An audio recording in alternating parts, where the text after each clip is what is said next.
Midas, tercera área, Mistral Par. El día de la subasta estaba próximo. Al mediodía, cuando la poco concurrida plaza circular se comenzó a llenar de los materiales para los preparativos, Midas empezó también a adquirir un tinte febril. Como Kiri había dicho, esta vez, la primera después de 5 años, la academia iba a sacar sus mejores ejemplares.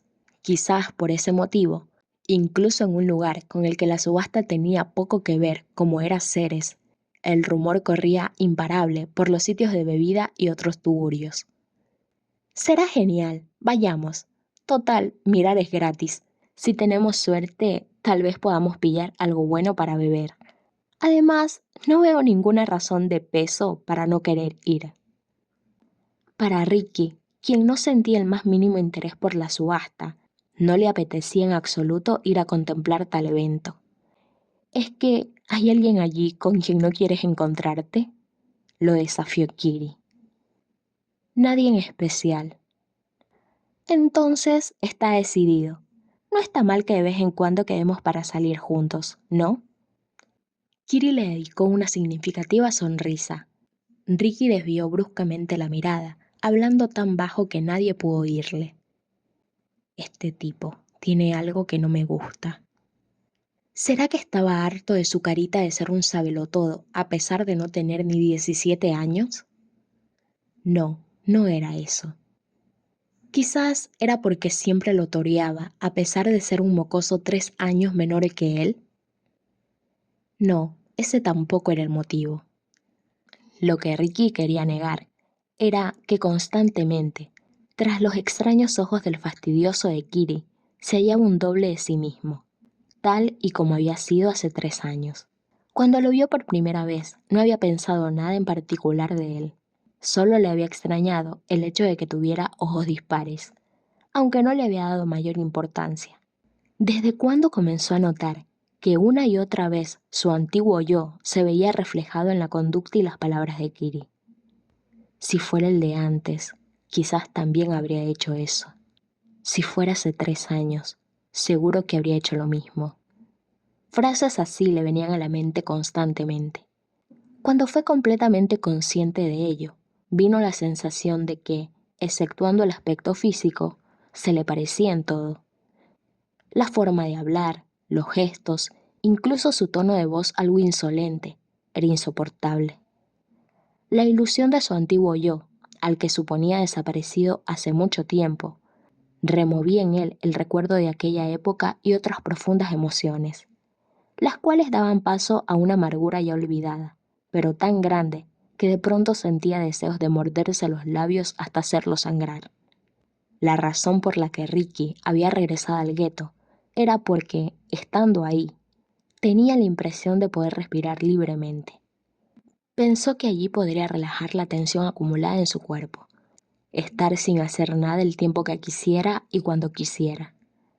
Lo paradójico era que, a pesar de que hace 3 años, el hecho de que los días transcurriesen monótonos, sin cambios ni emociones, le producía náuseas. Ahora lo echaba terriblemente de menos.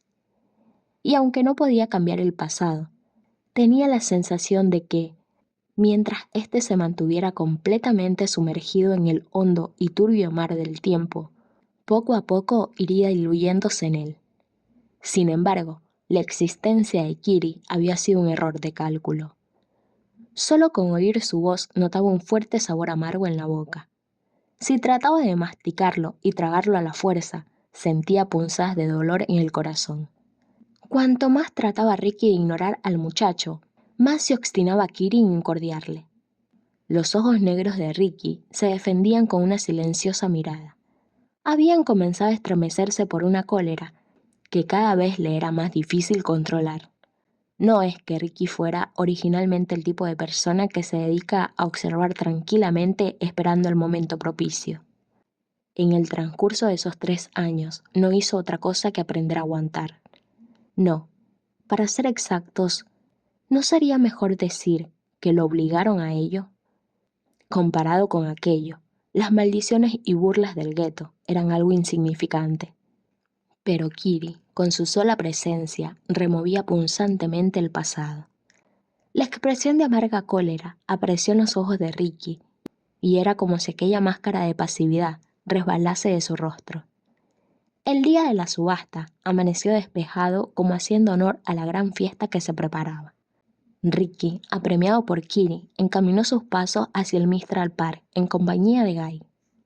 A pesar de que aún faltaba tiempo para la apertura, el camino hacia el lugar donde se celebraba la subasta era un hervidero de gente. Solo por esto, Ricky ya se sentía fastidiado. Esto es genial. ¡Qué multitud! Se nota que hay subasta. Esta atmósfera tan caliente es asfixiante, ¿verdad? Con más admiración que ironía, Kiri dijo esto mientras observaba con ojos maravillados. Seguidamente, con una risa sardónica, Rooker dijo por lo bajo: «Tanta subasta, y al final vamos a terminar drogándonos todos. No creo que haya ningún cambio en ponernos groggy con Stowe. Pero es interesante, aquí hay gente de todo tipo. Y las mascotas de la academia. Rara vez tenemos suerte de verlas. La gente se arremolina constantemente delante de los expositores para contemplarlas. ¿Qué estarán pensando esos tipos?». No le preguntaba a ninguno en particular, pero al mirar a sus compañeros, sin querer, sus ojos se tropezaron con los de Ricky. «¿Qué opinas tú?», le dijo. Ricky, que normalmente le hubiera vuelto la cara sin hacerle el menor caso, curiosamente le devolvió la mirada. Lo primero que piensan todos es: «Qué bien estaría hacerlo con este todos los días». Luego, posan sus ojos sobre el precio mínimo de salida y ¡pop!, se despiertan de su sueño. Los que tienen dinero de sobra y los que no tienen un centavo, finalmente acaban muertos del asco al darse cuenta, muy a su pesar, de la gran diferencia entre ellos y las clases privilegiadas. «Vaya, así que tú también dices cosas fuertes a veces, ¿eh?». Mirándolo medio sorprendido, Kiri le sonrió con interés. «Mi carácter siempre fue fuerte por naturaleza, igual que alguien que yo». «Ah, ya. Entonces con los años te has convertido en un prudente viejecito». «No puedo pasarme la vida entera diciendo tonterías como un niño». «Ja, en solo 3 años te has hecho un chico maduro y responsable». En resumen, el líder de Bison, uno de los más destacados del gueto, ha terminado por convertirse en una carroza más. Qué desilusión, la verdad. Tal vez diste con alguien que te arrancó hasta los pelos del culo. ¿Es eso? Ese discurso, Kiri, deberías guardártelo para cuando ese pelo te haya terminado de crecer a ti. Era un tono de voz frío pero directo y cargado de veneno. Kiri se enfureció enseguida. Las palabras de Ricky le sonaban a burla, como diciendo: «¿De qué fanfarroneas tú si todavía eres virgen?». «Solo porque no soy ningún facilongo», pensó Kiri. Ardiendo de cólera, Kiri clavó sus airados ojos en Ricky. A su vez, sin hacer el más mínimo movimiento, Ricky contraatacó con una mirada fulminante. El silencio que se produjo parecía un volcán a punto de estallar. ¿Es que nadie pensaba intervenir? De repente, Guy, como echando un cubo de agua fría sobre el caldeado ambiente, sujetó suavemente el hombro de Ricky. «Vamos, Ricky». Tras escuchar estas palabras, Ricky sintió como si la más dolorosa tensión de sus miembros se disolviera. Sin embargo, la profunda amargura que sentía en su corazón no desaparecía tan fácilmente. «¡Qué fastidio! Maldita sea». No la había originado la desafiante actitud de Kiri. Mucho menos era por el ligero nerviosismo que le producía la agobiante aglomeración de gente. Sin embargo, sin darse cuenta, le había invadido una desagradable sensación similar a la náusea. Además, una inexplicable rabia parecía abrazarle las entrañas. Según se acercaba arrastrado por la marea humana hacia los numerosos departamentos situados en el centro de la plaza, esto comenzó a oprimirle punzantemente el estómago.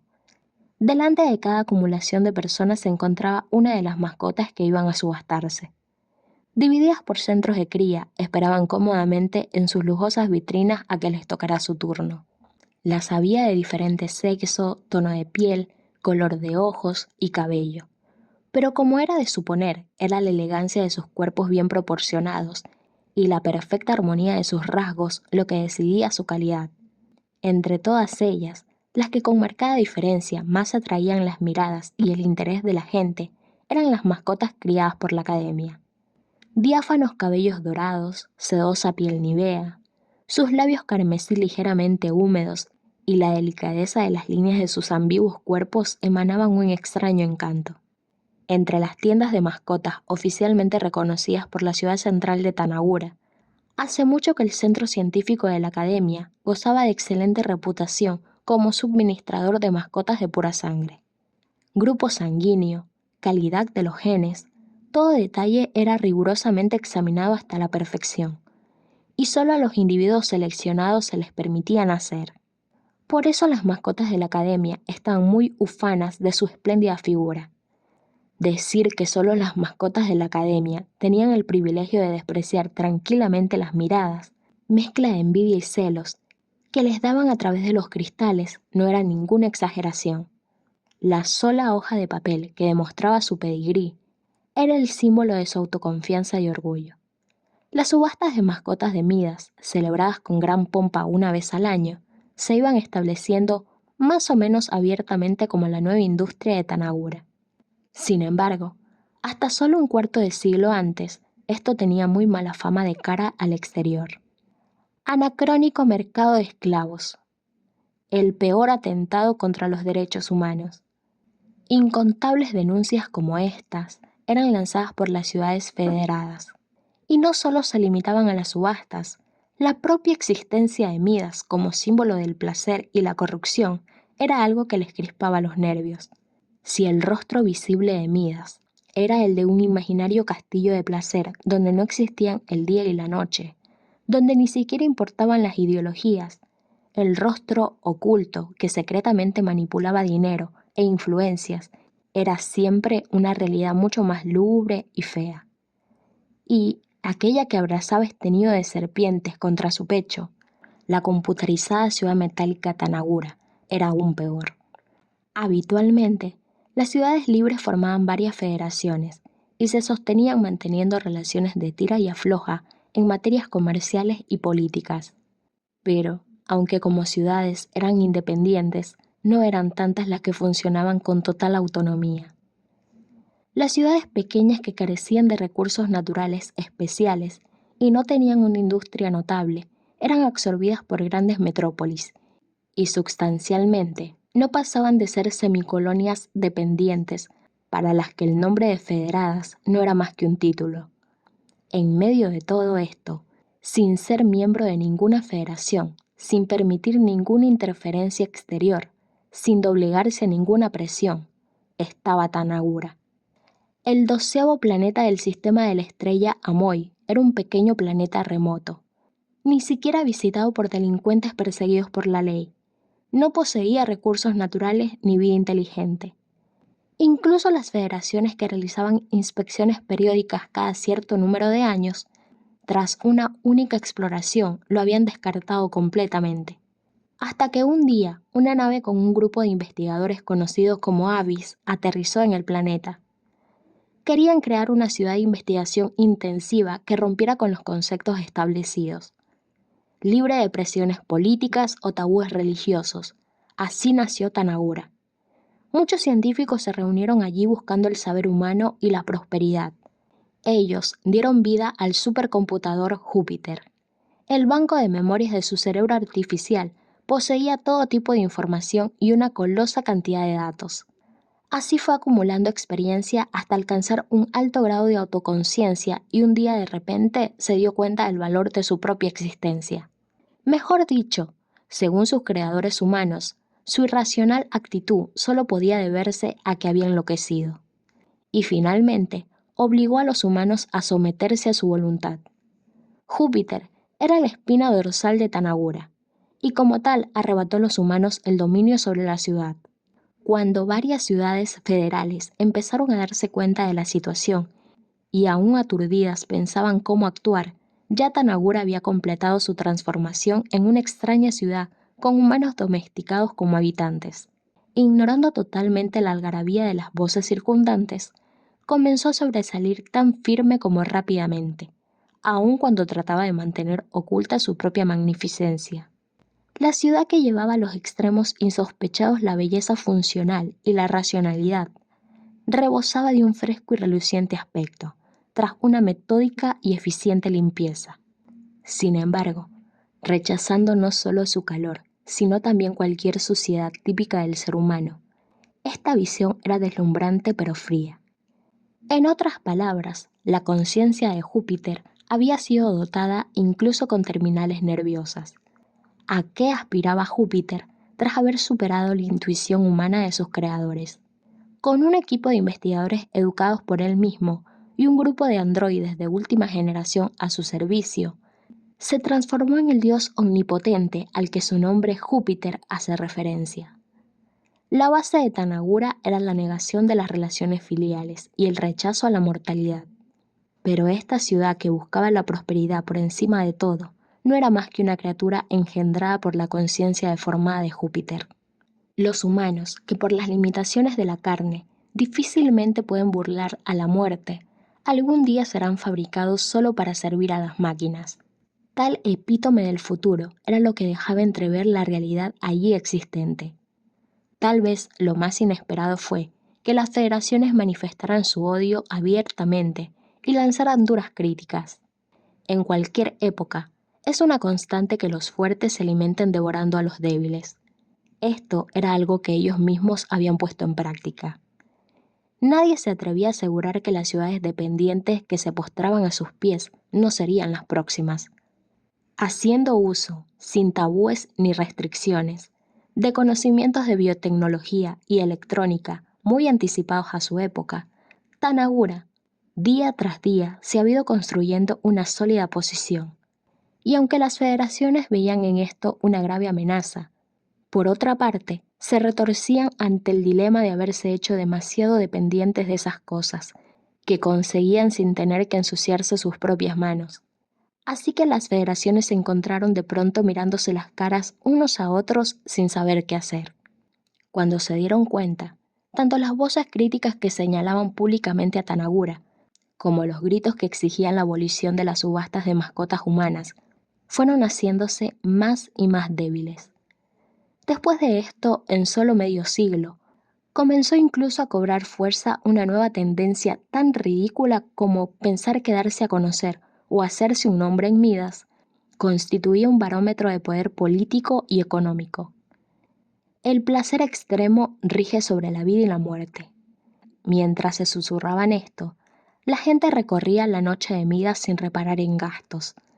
Tal vez es que forma parte de la naturaleza humana el adaptarse a cualquier cosa con el paso del tiempo, ya sea buena o mala. Cuando los extremos se alcanzan, el mal se vuelve virtud. Quizás porque a las 15 horas se abría la subasta, el flujo de la marea humana avanzaba hacia Mistral Park llevándose a quien fuera por delante. La ebullición de la algarabía tan pronto rebosaba como se hundía de nuevo, y uniéndose al calor desprendido por la multitud, se adhería extrañamente al cuerpo. Molesto por esta desagradable sensación, Ricky chasqueó la lengua. Fue en ese momento cuando de repente sintió como si una mirada lo atrapara adhiriéndose a su cuerpo.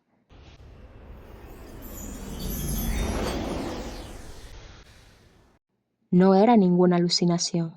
Surgía de alguna parte entre la marea humana y obstinadamente se negaba a soltar su presa. ¿Dónde estás?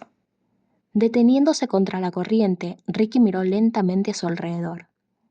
«Ricky, ¿qué pasa?», le preguntó Guy extrañado.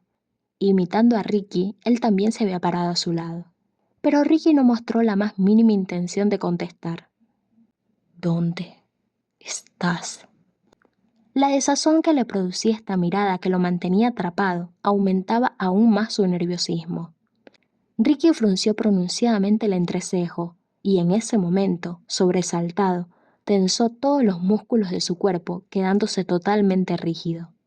Había encontrado al poseedor de la indiscreta mirada. Parecía como si nadara entre las olas de siluetas humanas que iban y venían, como si solo su rostro fuera visible flotando entre la multitud. Su belleza era tal que eclipsaba cualquier mascota de la academia. Sus ojos de hielo causaban escalofríos y permanecían fijos en Ricky, sin mover un solo párpado. Ricky creyó que los violentos latidos de su corazón acabarían por desgarrarle el pecho. Su rostro se tornó pálido. «Oye, ¿lo conoces?». Ricky y aquel hombre permanecían inmóviles, y este susurro de Guy fue como si golpeara el tenso hilo generado por esta situación. ¿De qué iba yo a conocerlo? Ricky respondió con una voz débil y trémula, incapaz de simular su agitación. «Lo notara o no», Guy respondió en voz baja. «Es verdad». Esto relajó la tensión del ambiente, distensión que Kiri no tardó en aniquilar emitiendo un pequeño silbido. «Increíble. Mira qué pelo más largo. Y es un blondie». Con aire agitado y sacudiendo involuntariamente la cabeza, Kiri retomó la conversación antes de que decayera del todo y la impulsó con nuevos bríos. La sorpresa con que miraba aquel hombre con ojos desorbitados no era injustificada.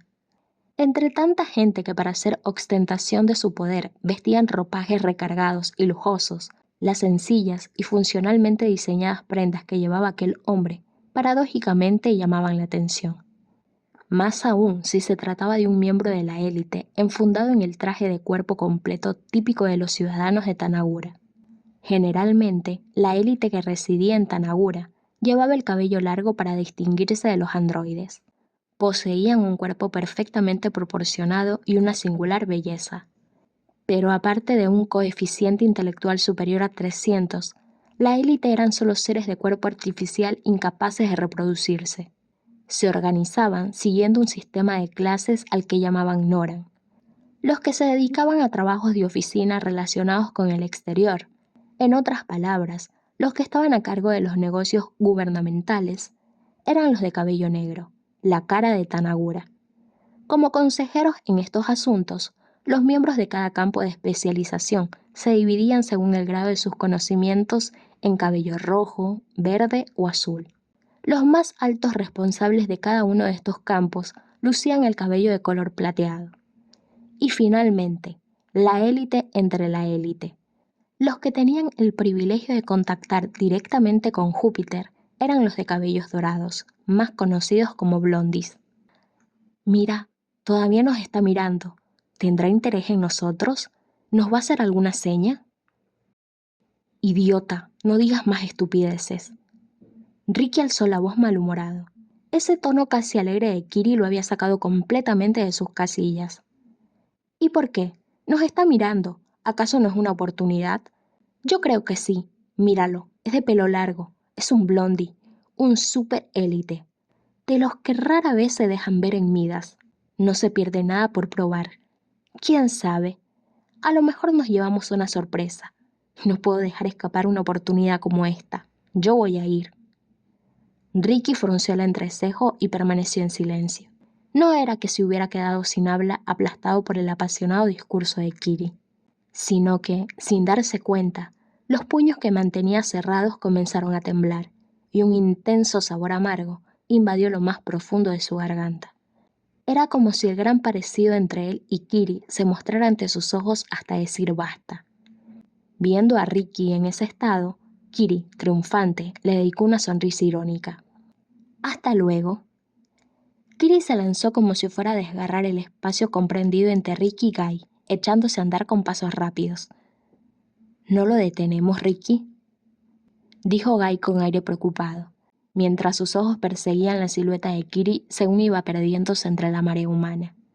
Pero Ricky, con aire enfadado, se limitó a soltar una sola frase: «Que haga lo que se le dé la gana». A pesar de ello, el escozor amargo permanecía. No era por Kiri, sino dirigido hacia sí mismo.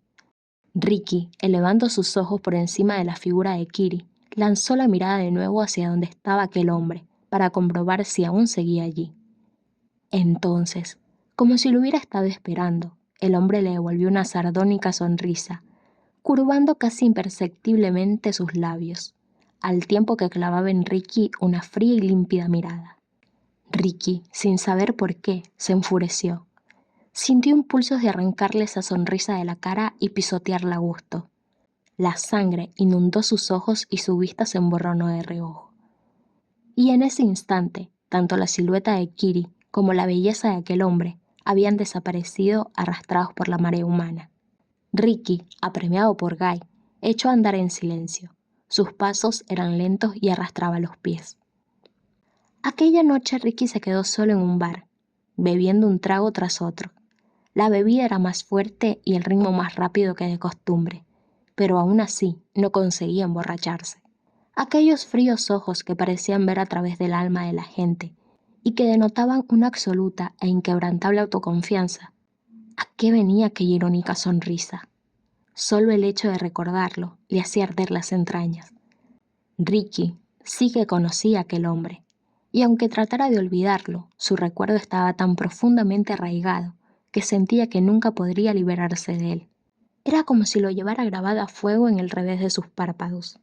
Su voz, profunda y enérgica, permanecía atrapada, resonando en el interior de sus oídos. Ese ademán de echarse el cabello hacia atrás con sus gráciles dedos, la manía de jugar tranquilamente con una copa y la mirada baja. No había olvidado ni una sola de estas cosas. Jason Min. Cuánta amargura derramaba ese nombre al atravesar su garganta. Desde ese momento, y para siempre, por mucho que se embadurnara con la suciedad del gueto, mientras Ricky fuera Ricky, nunca podría desprenderse de su pasado.